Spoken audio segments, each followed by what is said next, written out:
ഉച്ചവാർത്ത ആരംഭിക്കുകയാണ്. പ്രധാന വാർത്തകളിലേക്ക്.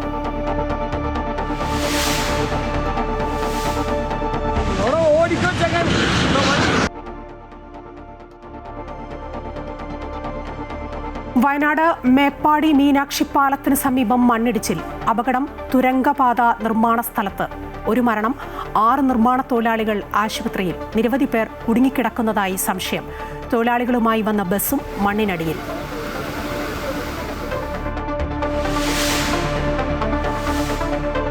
വയനാട്ടിലെ അപകട സ്ഥലത്തെ സ്ഥിതി വിലയിരുത്തി മുഖ്യമന്ത്രി. രക്ഷാപ്രവർത്തനം ഏകോപിപ്പിക്കാൻ മന്ത്രിമാർ വയനാട്ടിലേക്ക്.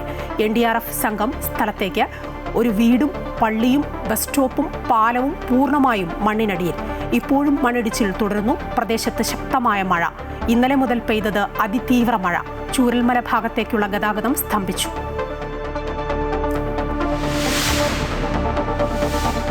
PSC പരീക്ഷാ ക്രമക്കേടിൽ സംസ്ഥാന സർക്കാരിന്റെ ഇടപെടൽ. ഡയറക്ടർ ജനറൽ ഓഫ് പ്രോസിക്യൂഷനോട് നിയമോപദേശം തേടി. നാളത്തെ മന്ത്രിസഭാ യോഗത്തിൽ തുടർ പ്രഖ്യാപനം ഉണ്ടായേക്കും.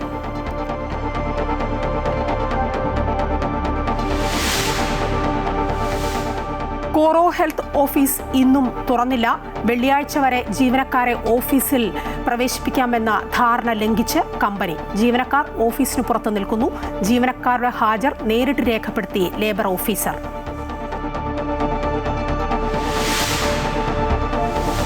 തലശ്ശേരി ഫസൽ വധക്കേസിലെ നിർണായക തൊണ്ടി മുതൽ കാണാതായ സംഭവത്തിൽ വഴിത്തിരിവ്. എറണാകുളം CJM കോടതിയുടെ കസ്റ്റഡിയിൽ നിന്ന് കാണാതായ രക്തം പുരണ്ട തൂവാല കണ്ടെത്തി. സംഭവത്തിൽ വിശദമായ പരിശോധന നടത്തും.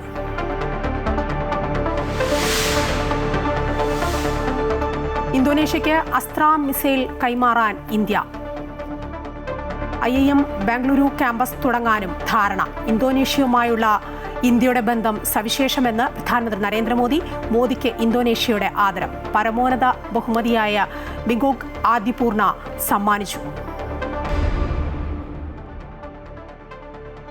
വയനാട് മേപ്പാടി മീനാക്ഷി പാലത്തിന് സമീപം മണ്ണിടിച്ചിൽ. തുരങ്കപാത നിർമ്മാണ സ്ഥലത്താണ് അപകടം. ഒരാൾ മരിച്ചതായി സൂചന. 6 നിർമ്മാണ തൊഴിലാളികൾ ആശുപത്രിയിൽ. നിരവധി പേർ കുടുങ്ങിക്കിടക്കുന്നതായും സംശയിക്കുന്നു. തൊഴിലാളികളുമായി വന്ന ബസ്സും മണ്ണിനടിയിലാണ്. മുഖ്യമന്ത്രി സ്ഥിതിഗതികൾ വിലയിരുത്തി. രക്ഷാപ്രവർത്തനം ഏകോപിപ്പിക്കാൻ മന്ത്രിമാരായ T. സിദ്ദിഖും AP അനിൽകുമാറും വയനാട്ടിലേക്ക്. ഒരു വീടും പള്ളിയും ബസ് സ്റ്റോപ്പും പാലവും പൂർണ്ണമായും മണ്ണിനടിയിലാണ്. മീനങ്ങാടിയിൽ നിന്നുള്ള NDRF യൂണിറ്റ് ഉടൻ സംഭവസ്ഥലത്തെത്തും. കോഴിക്കോട്ടുള്ള സംഘത്തോടും വയനാട്ടിലെത്താൻ നിർദ്ദേശിച്ചിട്ടുണ്ട്.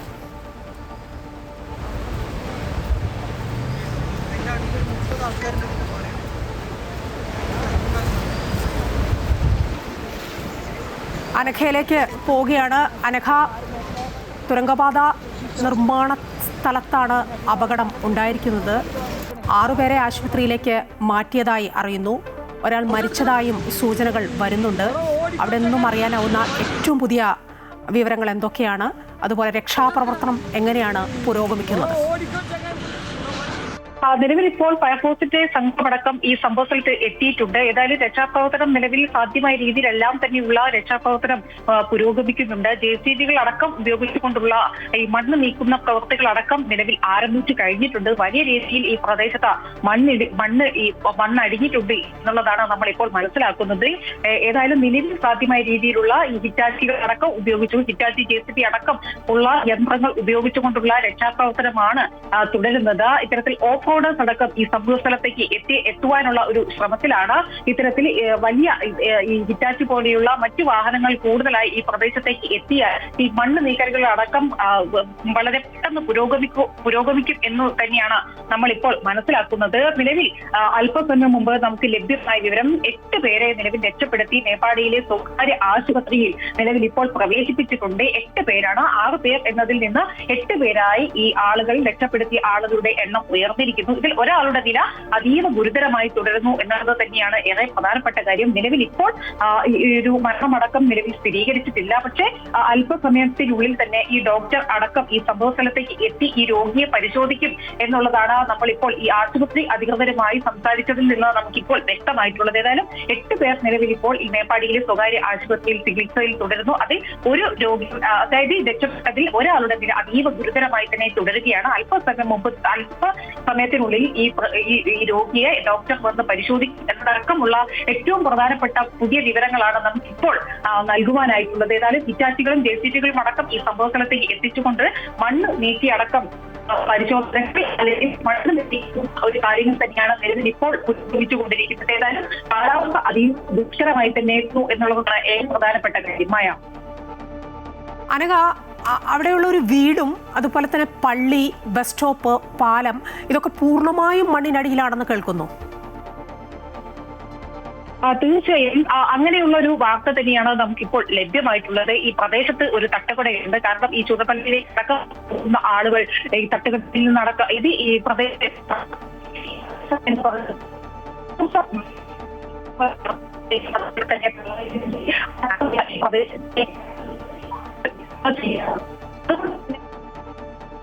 അനഘയിലേക്ക് പെട്ടെന്ന് തിരിച്ചു വരാം. ചില സാങ്കേതിക പ്രശ്നങ്ങളുണ്ട്. കനത്ത മഴയ്ക്കിടെ വയനാട് കള്ളാടിയിൽ തുരങ്കപാത നിർമ്മാണ പ്രദേശത്താണ് മണ്ണിടിച്ചിൽ ഉണ്ടായത്. ഇന്നലെ അതിതീവ്ര മഴയായിരുന്നു വയനാട് ജില്ലയിൽ. ഈ മണ്ണിടിച്ചിലുണ്ടായ പ്രദേശത്തും ഇന്ന് രാവിലെയും മഴയുണ്ട്. തുരങ്കപാതയ്ക്കായി നിർമ്മിച്ച കോൺക്രീറ്റ് ഭിത്തിയും മണ്ണിടിച്ചിൽ തകർന്നതായാണ് അറിയാനാവുന്നത്. മണ്ണിനടിയിൽ കുടുങ്ങിയ 6 പേരെ രക്ഷപ്പെടുത്തി ആശുപത്രിയിലേക്ക് മാറ്റിയതായി വിവരങ്ങൾ വരുന്നു. ഒരാൾ മരിച്ചതായും സൂചനകൾ വരുന്നുണ്ട്. ഔദ്യോഗികമായി വിശദീകരണങ്ങളൊന്നും ലഭിച്ചിട്ടില്ല. മന്ത്രിമാർ നേരത്തെ മാധ്യമങ്ങളോടൊക്കെ സംസാരിച്ചതാണ്. അപ്പോഴും അവരാരും ഒരാൾ മരണപ്പെട്ടു എന്ന് പറഞ്ഞു കേട്ടില്ല. പക്ഷേ അവിടെയുള്ളൊരു പ്രദേശവാസി നേരത്തെ ഞങ്ങളോട് സംസാരിച്ചപ്പോൾ അങ്ങനെയാണ് പറഞ്ഞത്. അവിടെയുള്ളൊരു പഞ്ചായത്ത് മുൻ പ്രസിഡന്റാണ്. അദ്ദേഹം പറഞ്ഞത് ഒരാൾ മരിച്ചു എന്നാണ് പറഞ്ഞത്. പക്ഷേ ഔദ്യോഗികമായി സ്ഥിരീകരണം വന്നിട്ടില്ല. ഏതായാലും 30ഓളം പേർ മണ്ണിനടിയിൽ കുടുങ്ങിക്കിടക്കുന്നതായാണ് സംശയം വരുന്നത്. ഇപ്പോൾ AP അനിൽകുമാർ റവന്യൂ മന്ത്രി, അതുപോലെ കൃഷിമന്ത്രി T സിദ്ദിഖ് എന്നിവർ പ്രദേശത്തേക്ക് മണ്ണിടിച്ചിലുണ്ടായ ഈ വയനാട്ടിലേക്ക് പുറപ്പെടാൻ പോവുകയാണ്. അവിടെ നിന്നുള്ള ദൃശ്യങ്ങളാണ് കാണുന്നത്. ഈ വിവരം അറിഞ്ഞ ഉടൻ തന്നെ മുഖ്യമന്ത്രി കൃത്യമായ ഏകോപന നടപടികളുമായി മുന്നോട്ട് നീങ്ങി. ഉടൻ തന്നെ ഈ 2 മന്ത്രിമാരോടും, റവന്യൂ മന്ത്രിയോടും കൃഷി മന്ത്രിയോടും, 2 പേരും തിരുവനന്തപുരത്താണ് ഉണ്ടായിരുന്നത്, 2 പേരോടും പെട്ടെന്ന് സംഭവ സ്ഥലത്തേക്ക് തിരിക്കാൻ മുഖ്യമന്ത്രി അറിയിക്കുകയുണ്ടായി. അതിനുശേഷമാണ് 2 മന്ത്രിമാരും മാധ്യമങ്ങളോട് വിവരങ്ങളൊക്കെ പങ്കുവച്ചത്. ഇപ്പോൾ അവർ അവിടേക്ക് പുറപ്പെടുകയാണ്. ആ ദൃശ്യങ്ങളാണ് കാണാനാവുന്നത്. അവിടെ NDRF സംഘമൊക്കെ എത്തിയിട്ടുണ്ട്. രക്ഷാപ്രവർത്തനം പുരോഗമിക്കുന്നതായാണ് അറിയാനാവുന്നത്. തുരങ്കപാതയുടെ നിർമ്മാണം നടക്കുന്ന മീനാക്ഷി പാലത്തിന് സമീപമാണ് ഈ മണ്ണിടിച്ചിലുണ്ടായത്. അല്പസമയം മുമ്പ് മാധ്യമങ്ങളോട് പറയുമ്പോൾ T സിദ്ദിഖ് കൃഷിമന്ത്രി പറയുന്നുണ്ടായിരുന്നു, അശാസ്ത്രീയമായ രീതികളാണ് ഈ മണ്ണിടിച്ചിലിന് കാരണമായത്. അതിന് അദ്ദേഹം പറഞ്ഞത്, അവിടെ ഈ തുരങ്കപാത നിർമ്മാണമാണല്ലോ നടക്കുന്നത്. ഈ നിർമ്മാണം അനധികൃതമായി നടക്കുന്നു. അതിൻ്റെ ഭാഗമായി മണ്ണ് കൂട്ടിയിട്ടു, അത് അവിടെ നിന്ന് മാറ്റിയില്ല. അതിൻ്റെ ഭാഗമായാണ് ഈ മണ്ണിടിച്ചിൽ എന്നാണ് അദ്ദേഹം പറഞ്ഞത്. പക്ഷേ ഇന്നലെ അവിടെ നിർമ്മാണ ജോലികളൊന്നും നടന്നിരുന്നില്ല എന്നാണ് അറിയാനാവുന്നത്. കനത്ത മഴയായിരുന്നതുകൊണ്ട് അവിടെ ജോലിയൊക്കെ നിർത്തിവെച്ചിട്ടുണ്ടായിരുന്നു. പക്ഷേ മന്ത്രി പറഞ്ഞ പോലെ തന്നെ കൂട്ടിയിട്ട ഈ മണ്ണ് അതുതന്നെയാണ് കാരണമായത്. അശാസ്ത്രീയമായ രീതികൾ അവലംബിക്കുന്നതിൻ്റെ ഭാഗമായാണ് ഈ മണ്ണിടിച്ചിലുണ്ടായത്. വയനാട്ടിലെ ദുരന്തം നമ്മളൊക്കെ അറിഞ്ഞതാണ്. അവിടെയുള്ളവർ അത് അനുഭവിച്ചതാണ്. ഇപ്പോഴും അതിൻ്റെ ഫലങ്ങൾ അനുഭവിച്ചുകൊണ്ടിരിക്കുന്നവരാണ് വയനാട്ടിലുള്ള ജനത. വീണ്ടും പാരിസ്ഥിതികമായ പ്രശ്നങ്ങൾ അവിടെ ഉണ്ടായിക്കൊണ്ടിരിക്കുന്നു. അനധികൃതമായ നിർമ്മാണങ്ങൾ നടക്കുന്നു, അശാസ്ത്രീയമായ രീതികൾ നടക്കുന്നു. അതിൻ്റെയൊക്കെ പരിണതഫലമാണ് ഇപ്പോൾ അവിടെ ഉണ്ടായത്. ആളുകൾ കുടുങ്ങിക്കിടക്കുന്നു. അതോടൊപ്പം തന്നെ വാഹനങ്ങളും മണ്ണിനടിയിൽ കുടുങ്ങി എന്ന തരത്തിലും വിവരങ്ങൾ വരുന്നുണ്ട്. അഗ്നിരക്ഷാസേന അടിയന്തര രക്ഷാപ്രവർത്തനം ആരംഭിക്കുകയുണ്ടായി. ഒപ്പം ദുരന്ത നിവാരണ സേനാംഗങ്ങളും പ്രദേശത്തേക്ക് തിരിച്ചിട്ടുണ്ട്. ദുരന്ത നിവാരണ അതോറിറ്റി അംഗം ശ്രീ ശേഖർ കുര്യാക്കോസ് അടക്കമുള്ളവർ തിരുവനന്തപുരത്ത് നിന്ന് അവിടേക്ക് പുറപ്പെട്ടിട്ടുണ്ട്. മുഖ്യമന്ത്രിയുടെ നിർദ്ദേശാനുസരണം ഇന്നലെയും ഇന്നും കനത്ത മഴയാണ് വയനാട്ടിൽ അനുഭവപ്പെട്ടത്. നിർമ്മാണ മേഖലയിൽ ഉൾപ്പെടെ അതീവ ജാഗ്രത പ്രഖ്യാപിച്ചതിന് പിന്നാലെയാണ് ഈ മണ്ണിടിച്ചിൽ ഉണ്ടായത് എന്നതും ശ്രദ്ധേയമാണ്. ഏതായാലും 2 മന്ത്രിമാരും അവിടേക്ക് തിരിച്ചിരിക്കുകയാണ്. ഞങ്ങളുടെ പ്രതിനിധികളൊക്കെ അവിടെയുള്ള വിവരങ്ങൾ ശേഖരിക്കുന്നുണ്ട്. അവിടെ അനഘയുണ്ട്. ഒപ്പം തിരുവനന്തപുരത്ത് നിന്ന് ആൽഫ്രഡ് ഡിസൂസയും വിവരങ്ങൾ ശേഖരിക്കുന്നുണ്ട്. ഞാൻ വീണ്ടും അനഘയിലേക്ക് പോവുകയാണ്. അനഘയ്ക്ക് കേൾക്കാൻ കഴിയുമെന്നാണ് പ്രതീക്ഷിക്കുന്നത്. നേരത്തെ ചില സാങ്കേതിക പ്രശ്നങ്ങളുണ്ടായിരുന്നു. അനഘ, ഏറ്റവും പുതിയ വിവരങ്ങൾ എങ്ങനെയാണ്? 30ഓളം പേർ മണ്ണിനടിയിൽ കുടുങ്ങിക്കിടക്കുന്നു എന്ന തരത്തിലൊക്കെയാണ് നേരത്തെ വിവരങ്ങൾ വന്നത്. എന്താണ് അറിയാനാവുന്നത്? ഏറ്റവും പ്രധാനപ്പെട്ട കാര്യം 8 പേരെ നിലവിൽ ഇപ്പോൾ രക്ഷപ്പെടുത്തി എന്നുള്ളതാണ് ഏറ്റവും പ്രധാനപ്പെട്ട കാര്യം. ഈ 8 പേരെയും നിലവിൽ ഇപ്പോൾ മേപ്പാടിയിലെ സ്വകാര്യ ആശുപത്രിയിലേക്ക് ചികിത്സയ്ക്ക് വേണ്ടി മാറ്റിയിട്ടുണ്ട്. ഇതിൽ ഒരാളുടെ നില അതീവ ഗുരുതരമായി തന്നെ തുടരുന്നു എന്നുള്ളതാണ് നമ്മളിപ്പോൾ ആശുപത്രി അധികൃതരുമായി സംസാരിച്ചപ്പോൾ നമുക്ക് വ്യക്തമായിട്ടുള്ളത്. ഒരാളുടെ നില അതീവ ഗുരുതരമായി തുടരുന്നു.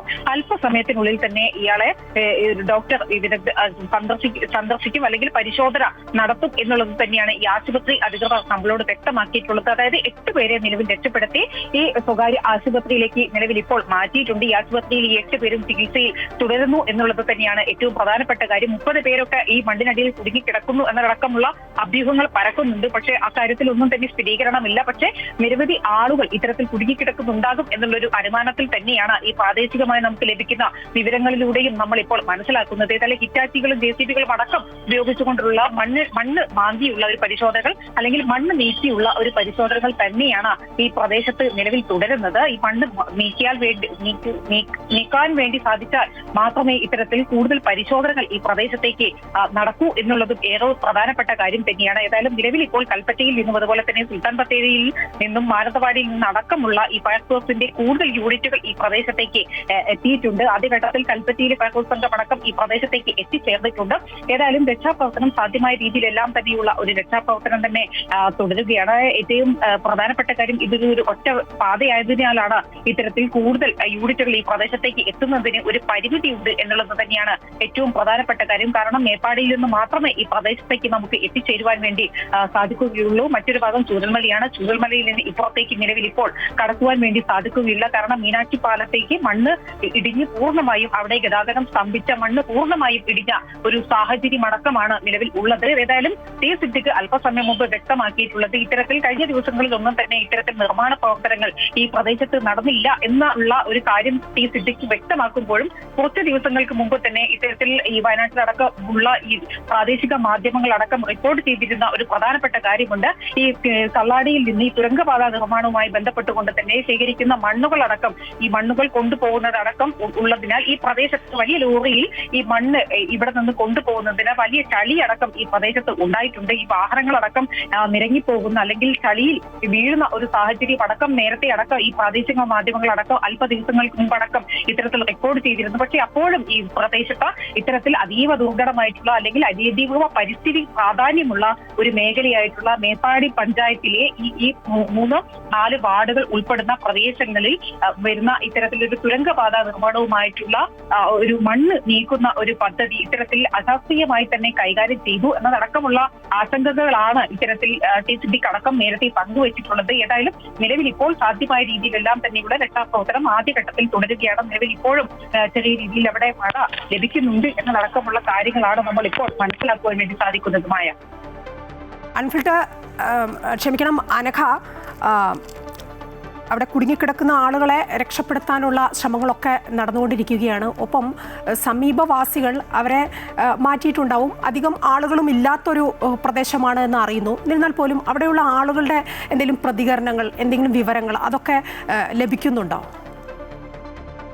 നിലവിൽ അത്തരത്തിലുള്ള പ്രതികരണങ്ങൾ നമുക്ക് ഇതുവരെ ലഭ്യമായിട്ടില്ല. ഈ തുരങ്കപാത നിർമ്മാണവുമായി ബന്ധപ്പെട്ടതുകൊണ്ട് തന്നെ ഈ പ്രദേശത്തുള്ള ചില വീടുകളിൽ നിന്നടക്കം ആളുകളെ മാറ്റിയിരുന്നു. ഈ പ്രദേശങ്ങളിൽ തുരങ്കപാത നിർമ്മാണവുമായി ബന്ധപ്പെട്ടുകൊണ്ട് തന്നെ ഈ പ്രദേശത്തുള്ള ചില വീടുകളിലടക്കം ഇത്തരത്തിൽ തുരങ്കപാത നിർമ്മാണവുമായി ബന്ധപ്പെട്ട് അധികൃതർ വാങ്ങിയിരുന്നു. അതുകൊണ്ട് തന്നെ ചെറിയ ഒരു ജനവാസ മേഖല മാത്രമാണ് ഇത്. വലിയ രീതിയിലുള്ള ഒരു ജനവാസ മേഖലയല്ല എന്നുള്ളതാണ് നമ്മൾ ഇപ്പോൾ മനസ്സിലാക്കുവാൻ വേണ്ടി സാധിക്കുന്നത്. ഈ ചുളിക്ക വാർഡിലാണ്, മേപ്പാടി ഗ്രാമപഞ്ചായത്തിലെ ചുളിക്ക എന്ന വാർഡിലാണ് ഈ പ്രദേശം ഉൾപ്പെടുന്നത്. ഈ ചുളിക്ക വാർഡ് കഴിഞ്ഞിട്ടാണ് ഇത്തരത്തിൽ പുത്തുമലയും മട്ടമലയും ചൂരൽമലയും മുണ്ടക്കൈ അടക്കമുള്ള വാർഡുകൾ വരുന്നത്. ഈ മുണ്ടക്കൈ കടന്നാൽ അപ്പുറത്തേക്ക് പിന്നീട് നിലമ്പൂർ കാടുകളാണ്. എന്തായാലും നിലവിൽ ഇപ്പോൾ സാധ്യമായിട്ടുള്ള ഒരു രക്ഷാപ്രവർത്തനമാണ് നിലവിൽ പുരോഗമിച്ചുകൊണ്ടിരിക്കുന്നത്. നമ്മൾ അല്പസമയം മുമ്പ് ചില പ്രദേശവാസികളെ അടക്കം ഇത്തരത്തിൽ വിളിച്ചപ്പോൾ അവർ നമ്മളോട് പങ്കുവെച്ച ഏറ്റവും പ്രധാനപ്പെട്ട കാര്യം, അവർ ഈ ജോലിക്കായി അടക്കം ഈ കൽപ്പറ്റയിലും അതുപോലെ തന്നെ മക്കളടക്കം പഠിക്കുന്നത് മേപ്പാടിയിലടക്കം മക്കൾ പഠിക്കുന്നു. ഈ അമ്മമാർ അമ്മമാരും അല്ലെങ്കിൽ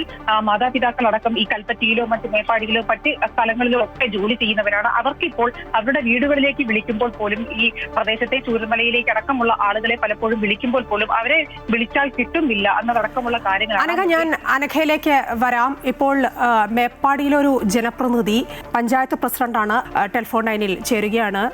ശ്രീമതി രാംലത, എന്താണ് അവിടെ സംഭവിച്ചത്? അനധികൃതമായ നിർമ്മാണ പ്രവർത്തനങ്ങൾ, അശാസ്ത്രീയമായ മണ്ണിടിച്ചിൽ അങ്ങനെയാണ് നടന്നത് എന്നാണ് നേരത്തെ മന്ത്രിമാരൊക്കെ സംസാരിച്ചപ്പോൾ ഞങ്ങൾക്ക് മനസ്സിലാക്കാനായത്. എന്താണ് താങ്കൾക്ക് അറിയാനാവുന്ന കാര്യം? അവിടെ തുരങ്കപാതന്റെ വർക്ക് നടന്നുകൊണ്ടിരിക്കുന്നു. മണ്ണ് മല പോലെ അവിടെ കൂട്ടിയിട്ടുണ്ടായിരുന്നു. അപകടം ഉണ്ടാവും എന്നുള്ള ഒരു മുന്നറിയിപ്പ് നമ്മൾ അവർക്ക് കൊടുത്തിരുന്നു. മഴ പെയ്തിട്ടുണ്ടെങ്കിൽ മണ്ണ് അവിടെ മണ്ണ് വെള്ളം പിടിച്ചു നിൽക്കാനുള്ള കപ്പാസിറ്റി മണ്ണിനുണ്ടാവില്ല. അത്രയും കൂമ്പാരമായിട്ടാണ്, മല പോലെയാണ് മണ്ണുള്ളത്. നമ്മൾ അവരോട് പറഞ്ഞതായിരുന്നു മണ്ണ് നീക്കം ചെയ്തിട്ടില്ലെങ്കിൽ അപകടം ഉണ്ടാവും എന്നുള്ളത്. നേരത്തെ ഞങ്ങൾ അവിടെ പോയിട്ട് സൂചിപ്പിച്ചതായിരുന്നു അവരോട് മണ്ണ് നീക്കം ചെയ്യണം എന്നുള്ളത്. പക്ഷെ നിർഭാഗ്യവശാൽ ഇന്നിപ്പോ മണ്ണ് ഇടിഞ്ഞു. കുറച്ച് ആളുകൾ മണ്ണിനടിയിൽ പെട്ടു. കുറച്ച് ആളുകൾ ഹോസ്പിറ്റലിൽ എത്തിച്ചിട്ടുണ്ട് എന്നുള്ളതൊക്കെയാണ് അറിയാൻ സാധിച്ചത്. ഞാൻ അവിടെ ഇല്ല, ഞാൻ എറണാകുളത്തൊരു മീറ്റിങ്ങിന് വന്നതായിരുന്നു. അപ്പൊ ഇത് സംഭവം അറിഞ്ഞപ്പോൾ ഞാൻ ഇവിടെ തിരിച്ചിട്ടുണ്ട്. എന്തായാലും രാത്രിയാവും അവിടെ എത്താന്. ഇത്രയും കാര്യങ്ങളാണ്. ശ്രീമതി രാംലത, ഒരു കാര്യം, ഈ നിർമ്മാണ മേഖലയിൽ ഈ തുരങ്കപാത നിർമ്മാണമൊക്കെ നടത്തുന്ന ഈ സ്ഥലം ഉൾപ്പെടെ മഴ വന്നതോടുകൂടി അതീവ ജാഗ്രത പ്രഖ്യാപിച്ചിരുന്ന സ്ഥലം കൂടിയല്ലേ? അവിടെ ജോലിയെല്ലാം നിർത്തിവെക്കണമെന്നൊക്കെ പറഞ്ഞിരുന്ന സ്ഥലമല്ലേ? പോണെങ്കിൽ ഈ ഒരു റോഡേ ഉള്ളൂ.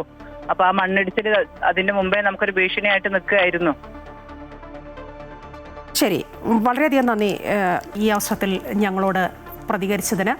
വയനാട് മേപ്പാടി മീനാക്ഷി പാലത്തിന് സമീപം മണ്ണിടിച്ചിൽ ഉണ്ടായിരിക്കുന്നു. തുരങ്കപാത നിർമ്മാണ സ്ഥലത്താണ് അപകടം ഉണ്ടായിരിക്കുന്നത്. രക്ഷപ്പെടുത്തിയ 8 പേർ മേപ്പാടി സ്വകാര്യ ആശുപത്രിയിൽ ചികിത്സയിലാണ് ഇപ്പോൾ ഉള്ളത്. ഒരാളുടെ നില അതീവ ഗുരുതരമായി തുടരുകയാണ്.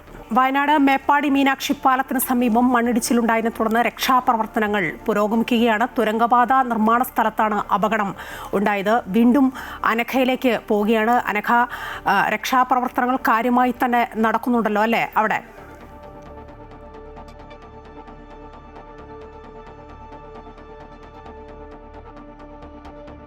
അനഘയിലേക്ക് വരാം. 11 മണിയോടുകൂടിയാണ് മേപ്പാടി മീനാക്ഷി പാലത്തിന് സമീപം മണ്ണിടിച്ചിൽ ഉണ്ടായത്. തുരങ്കപാതയ്ക്കായി നിർമ്മിച്ച കോൺക്രീറ്റ് ഭിത്തിയും മണ്ണിടിച്ചിൽ തകർന്നതായാണ് അറിയാനാവുന്നത്. മണ്ണിനടിയിൽ കുടുങ്ങിയ 6 പേരെ അവിടെ നിന്നും രക്ഷപ്പെടുത്തി ആശുപത്രിയിലേക്ക് മാറ്റിയിട്ടുണ്ട്. അശാസ്ത്രീയമായ രീതികളാണ്, അനധികൃതമായ രീതികളാണ് നിർമ്മാണ പ്രവർത്തനത്തിൻ്റെ ഭാഗമായി അവിടെ മണ്ണ് കൂട്ടിയിരുന്നു. അത് മണ്ണ് മാറ്റാതെ അവിടെ കൂട്ടിയിട്ടതിൻ്റെ ഭാഗമായാണ് ഈ മണ്ണിടിച്ചിലുണ്ടായത് എന്നാണ് അറിയാനാവുന്നത്. അവിടേക്ക് പുറപ്പെട്ട കൃഷിമന്ത്രി ടി സിദ്ദിഖ് അല്പസമയം മുമ്പ് മാധ്യമങ്ങളോട് പറഞ്ഞപ്പോഴും അതാണ് പറഞ്ഞത്. അശാസ്ത്രീയമായ രീതികളുടെ ഭാഗമായാണ് അവിടെ ഈ മണ്ണിടിച്ചിലുണ്ടായത് എന്നാണ് അദ്ദേഹം പറഞ്ഞത്. ഏതായാലും സംസ്ഥാന സർക്കാർ രക്ഷാപ്രവർത്തനങ്ങൾ ഏകോപിപ്പിക്കുന്നുണ്ട്. മുഖ്യമന്ത്രി വി.ഡി. സതീശൻ അവിടേക്ക് പുറപ്പെടും. അതിനു മുന്നോടിയായി അദ്ദേഹം റവന്യൂ മന്ത്രി എ.പി. അനിൽകുമാർ, കൃഷിമന്ത്രി ടി സിദ്ദിഖ് ഇരുവരും തിരുവനന്തപുരത്താണ് ഉണ്ടായിരുന്നത്. 2 പേരോടും പെട്ടെന്ന് വയനാട്ടിലേക്ക് എത്താൻ പറയുകയും മന്ത്രിമാർ അവിടേക്ക് പുറപ്പെടുകയും ചെയ്തിട്ടുണ്ട്. NDRF സംഘം അവിടെ എത്തിയിട്ടുണ്ട്. രക്ഷാപ്രവർത്തനങ്ങൾ പുരോഗമിക്കുന്നു. വീണ്ടും അനഘയിലേക്ക് പോവുകയാണ്. അനഘയ്ക്ക് കേൾക്കാൻ കഴിയുന്നു എന്നാണ് കരുതുന്നത്. നല്ല മഴയുണ്ട്, റേഞ്ച് പ്രശ്നമൊക്കെ ഉണ്ട് വടക്കൻ മേഖലയിൽ എന്നറിയാം. എന്താണ് ഏറ്റവും പുതിയ വിവരങ്ങൾ? മണ്ണിനടിയിൽ ഉള്ള ആളുകളെ ഇനിയിപ്പോൾ രക്ഷപ്പെടുത്തണം. അതിനുള്ള മാർഗങ്ങൾ അത് എങ്ങനെയാണ് അവലംബിക്കുന്നത്? എത്ര പേർ അവിടെ കുടുങ്ങിക്കിടപ്പുണ്ട്? എന്താണ് പുറത്തു വരുന്ന വിവരങ്ങൾ? എന്താണ് അറിയാനാവുന്ന ഏറ്റവും പുതിയ വിവരങ്ങൾ അനഘ? നിലവിൽ ഇപ്പോൾ NDRF അടക്കം ഈ സംഭവ സ്ഥലത്ത് എത്തിയിട്ടുണ്ട്. ജില്ലാ അടക്കമുള്ളവർ ഈ സംഭവ സ്ഥലത്തേക്ക് എത്തിയിട്ടുണ്ട്. ചന്ദ്രിക ഉള്ള ആളുകൾ ഈ സംഭവ സ്ഥലത്തേക്ക് എത്തിയിട്ടുണ്ട്. ഏതായാലും ആദ്യഘട്ടത്തിൽ ഈ ഒരു രക്ഷാപ്രവർത്തനം ആളുകളെ ഇത്തരത്തിൽ കുടുക്കിപ്പോയ വീട്ടമ്മമാർ ഉൾപ്പെടെയുള്ള ചില മാറ്റുന്ന ഒരു കാഴ്ചയിൽ നമ്മളിപ്പോൾ കാണുന്നുണ്ട്. ഏതായാലും രക്ഷാപ്രവർത്തനം നിലവിൽ ഇപ്പോൾ ആരംഭിച്ചിട്ടുണ്ട് എന്നുള്ളത് തന്നെയാണ് രക്ഷപ്പെടുത്തുന്നത് ആരംഭിച്ചിട്ടുണ്ട് എന്നുള്ളതാണ് ഏറ്റവും പ്രധാനപ്പെട്ട കാര്യം. ഏതായാലും നിലവിൽ ഇപ്പോൾ 8 പേരാണ് നിലവിലിപ്പോൾ ആശുപത്രിയിൽ തുടരുന്നത്. ഇതിൽ അവരുടെ നിലയാണ് അതീവ ഗുരുതരമായി തന്നെ തുടരുന്നത്. ഏതായാലും ജില്ലാ കളക്ടർ ഉൾപ്പെടെയുള്ള സ്ഥലത്തേക്ക് എത്തിയിട്ടുണ്ട്. ഏതായാലും ഈ NDRFന്റെ അടക്കം കൂടുതൽ സൈനികർ തീരത്തേക്ക് എത്തിച്ചേർന്നുകൊണ്ടിരിക്കുകയാണ്. ഏതായാലും സാധ്യമായ രീതിയിലെല്ലാം തന്നെയുള്ള ഒരു രക്ഷാപ്രവർത്തനം തന്നെ ഇപ്പോൾ എത്തും. അനഘ തുടരുക. ഞാൻ അനഘയിലേക്ക് വരാം. ഇപ്പോൾ അൻഫിൽഡ് ഡിസൂസ ചേരുകയാണ്. അൻഫിൽഡ്, രക്ഷാപ്രവർത്തനത്തെ ഏകോപന പ്രവർത്തനങ്ങളൊക്കെ സർക്കാർ നടത്തിക്കൊണ്ടിരിക്കുന്നു. മന്ത്രിമാരായ ടി സിദ്ദിഖും AP അനിൽകുമാറും അവിടേക്ക് പുറപ്പെട്ടിരിക്കുന്നു. മുഖ്യമന്ത്രി എപ്പോഴാണ് അവിടേക്ക് പുറപ്പെടുക? ഒപ്പം മുഖ്യമന്ത്രി സംസ്ഥാന ദുരന്ത നിവാരണ അതോറിറ്റി ആസ്ഥാനത്ത് എത്തുമെന്ന് കേട്ടിരുന്നു. അവിടേക്ക് എത്തിയോ അദ്ദേഹം? കൃത്യമായ മുഖ്യമന്ത്രി ദുരന്ത നിവാരണ അതോറിറ്റിയുടെ ഓഫീസിലാണ് ഇപ്പോഴുള്ളത്. ദുരന്ത നിവാരണ അതോറിറ്റി ഓഫീസിൽ അദ്ദേഹം എത്തി. ഇപ്പൊ അല്പസമയം മുമ്പ് എത്തിയതേ ഉള്ളൂ. അദ്ദേഹം ദുരന്ത നിവാരണ ആസ്ഥാനത്തെത്തി ഉദ്യോഗസ്ഥരുമായി അദ്ദേഹം ചർച്ച നടത്തുകയാണ്. അതിനുശേഷം ഇവിടെ നിന്നുള്ള വിവരങ്ങൾ ഏകോപിപ്പിക്കുന്നു. അതിനുശേഷം അദ്ദേഹം വയനാട്ടിലേക്ക് പുറപ്പെടുമെന്നാണ് നമ്മൾ മനസ്സിലാക്കാൻ കഴിയുന്നത്. ഇന്ന് എന്തായാലും മുഖ്യമന്ത്രി വയനാട്ടിലേക്ക് പുറപ്പെടും. നമുക്ക് ദൃശ്യങ്ങളിൽ കാണാൻ കഴിയുന്നു മുഖ്യമന്ത്രി ഓഫീസിലെത്തി. ദുരന്ത നിവാരണ അതോറിറ്റി ഓഫീസിൽ അദ്ദേഹം ഉദ്യോഗസ്ഥരുമായി സംസാരിച്ചു കൊണ്ടേയിരിക്കുകയാണ്. ആശയവിനിമയം നടത്തുന്നു ഉദ്യോഗസ്ഥരുമായി. അൻഫിൽഡ്, ദുരന്ത നിവാരണ authority member secretary Shri Shekhar Kuriakose അവിടേക്ക് പുറപ്പെട്ടു എന്ന തരത്തിൽ നേരത്തെ മന്ത്രി ടി സിദ്ദിഖ് പറഞ്ഞ പോലെയാണ് എൻ്റെ ഒരു ഓർമ്മ. അതോ അദ്ദേഹം പുറപ്പെടുമെന്നാണോ പറഞ്ഞതെന്ന് വ്യക്തതയില്ല. അദ്ദേഹവും അവിടെ ഉണ്ടോ അതോ അദ്ദേഹം വയനാട്ടിലേക്ക് പുറപ്പെട്ടോ?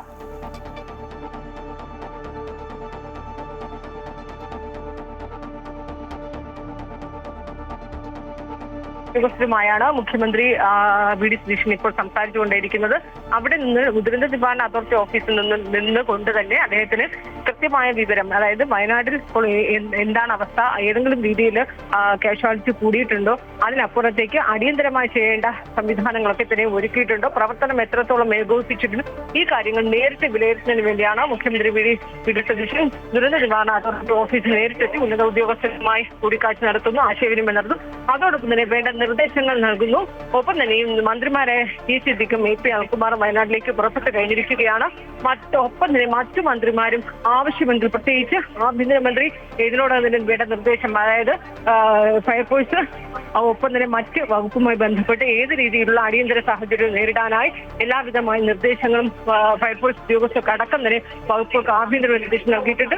അതോടൊപ്പം ആരോഗ്യമന്ത്രിക്ക് മുരളീധരനും അവിടെ അപകടത്തിൽപ്പെട്ടവരെയും പരിക്കേറ്റവരെയും ഒക്കെ ആശുപത്രി കഴിഞ്ഞവർക്ക് വേണ്ടിയുള്ള എല്ലാ ചികിത്സാ സംവിധാനങ്ങൾ ആരോഗ്യവകുപ്പുമായി കേന്ദ്രീകരിച്ചുള്ള എല്ലാ രീതിയിലുള്ള രക്ഷാപ്രവർത്തനം നടത്താനായി പ്രവർത്തനം ഏകോപിപ്പിക്കാൻ ആരോഗ്യമന്ത്രി നിർദ്ദേശം നൽകിയിട്ടുണ്ട്. അപ്പോൾ എല്ലാ വകുപ്പ് മന്ത്രിമാരും ഒക്കെ തന്നെ റവന്യൂ വകുപ്പ് മന്ത്രിയും കൃഷി മന്ത്രിയുമാണ് അവിടെ പുറപ്പെട്ടിട്ടുള്ളത്. മറ്റെല്ലാ വകുപ്പുകളും ഏകോപിപ്പിച്ചുകൊണ്ട് തന്നെ ഏത് രീതിയിലുള്ള ദുരന്തത്തിന്റെ വ്യാപ്തി ഉണ്ടാകുമ്പോൾ അതിനെ അതിജീവിച്ച് മുന്നോട്ട് പോകുന്നതിൽ തന്നെയുള്ള തുടരുക. തിരിച്ചു വരാം അൺഫിറ്റിലേക്ക്. മുഖ്യമന്ത്രി സംസ്ഥാന ദുരന്ത നിവാരണ അതോറിറ്റി ഉദ്യോഗസ്ഥരുമായി ഇപ്പോൾ സംസാരിക്കുകയാണ്. മേത്തർ ഈഗിൾസ് FC പന്തോളം സമർപ്പിക്കുന്നത് Mather Eagles FC Kerala.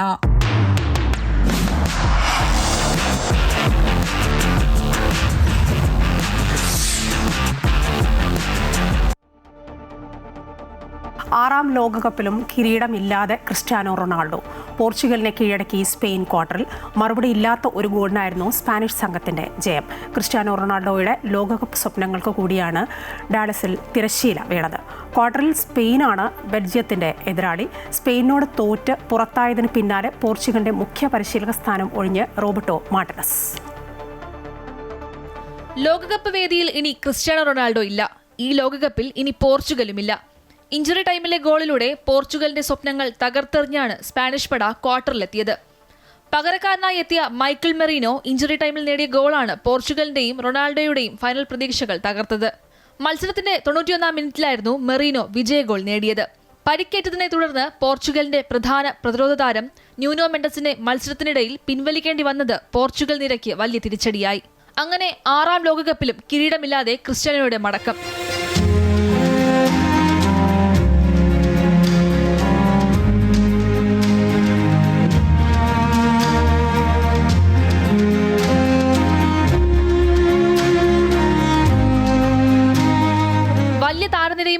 Portugal ലോകകപ്പിന്റെ ക്വാർട്ടർ പോലും കാണാതെ പുറത്ത്. ലോകകപ്പിന്റെ ക്വാർട്ടറിലേക്ക് കടന്ന സ്പെയിൻ പുതിയ ലോക റെക്കോർഡും കുറിച്ചു. ലോകകപ്പ് ചരിത്രത്തിൽ തുടർച്ചയായി ഏറ്റവും കൂടുതൽ മത്സരങ്ങളിൽ ഗോൾ വഴങ്ങാത്ത ടീം എന്ന റെക്കോർഡാണ് സ്പെയിൻ പോർച്ചുഗലിനെതിരായ മത്സരത്തിലൂടെ സ്വന്തമാക്കിയത്. 2022 ലോകകപ്പിൽ മൊറോക്കോയ്ക്കെതിരായ മത്സരം മുതൽ ലോകകപ്പിലെ 6 മത്സരങ്ങളിൽ ഒന്നിൽ പോലും സ്പെയിൻ ഗോൾ വഴങ്ങിയിട്ടില്ല. 1990-ൽ ഇറ്റലിയും 2010 കാലഘട്ടത്തിൽ സ്വിറ്റ്സർലൻഡും സ്ഥാപിച്ച റെക്കോർഡാണ് സ്പെയിൻ തിരുത്തിയത്. മറ്റൊരു മത്സരത്തിൽ ബെൽജിയം ക്വാർട്ടറിൽ ഇടം നേടി. പ്രീ ക്വാർട്ടറിൽ അമേരിക്കയെ 4-1 തോൽപ്പിച്ചാണ് ജയം. ബെൽജിയത്തിനു വേണ്ടി കെറ്റലാരെ ഇരട്ട ഗോൾ നേടി. ലൂക്കാക്കോവും ഹാൻസ് മനഗനുമാണ് മറ്റു ഗോളുകൾ നേടിയത്. മാലിക് ടിൽമാൻ അമേരിക്കയുടെ ആശ്വാസ ഗോളും നേടി. ക്വാർട്ടറിൽ സ്പെയിനാണ് ബെൽജിയത്തിന്റെ എതിരാളി. News desk Amrita TV. ലോകകപ്പ് ഫുട്ബോളിൽ മുൻ ചാമ്പ്യന്മാരായ അർജന്റീന ഇന്ന് പ്രീ ക്വാർട്ടറിൽ ഈജിപ്തിനെ നേരിടും. അറ്റ്ലന്റ സ്റ്റേഡിയത്തിൽ രാത്രി 9:30 മത്സരം. റൗണ്ട് ഓഫ് 32-വിൽ കേപ്പ് വെർദെയോട് 2-3 ഗോളുകൾക്ക് ജയിച്ച അർജന്റീന ആത്മവിശ്വാസത്തോടെയാണ് ഇന്ന് ഇറങ്ങുന്നത്. ഷൂട്ടൌട്ടിൽ ഓസ്ട്രേലിയയെ മറികടന്നാണ് മുഹമ്മദ് സാലയുടെ ഈജിപ്ത് ആദ്യ പ്രീ ക്വാർട്ടറിന് തയ്യാറാവുന്നത്. മറ്റൊരു മത്സരത്തിൽ സ്വിറ്റ്സർലാൻഡ് കൊളംബിയയെ നേരിടും. രാത്രി 1:30 മത്സരം.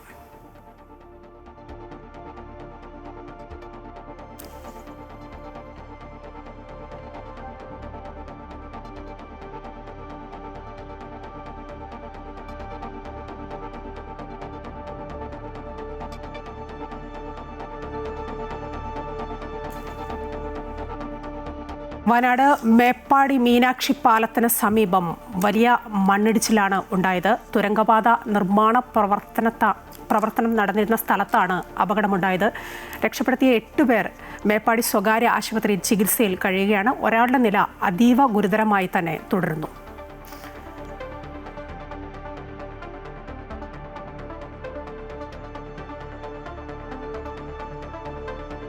ഉച്ചവാർത്ത പൂർണ്ണമാവുകയാണ്. വയനാട്ടിൽ നിന്ന് കൂടുതൽ വിവരങ്ങൾ വരുന്നുണ്ട്. ഞങ്ങളുടെ യൂട്യൂബ് ചാനലിലൂടെ വാർത്തകൾ കാണാം. നമസ്കാരം.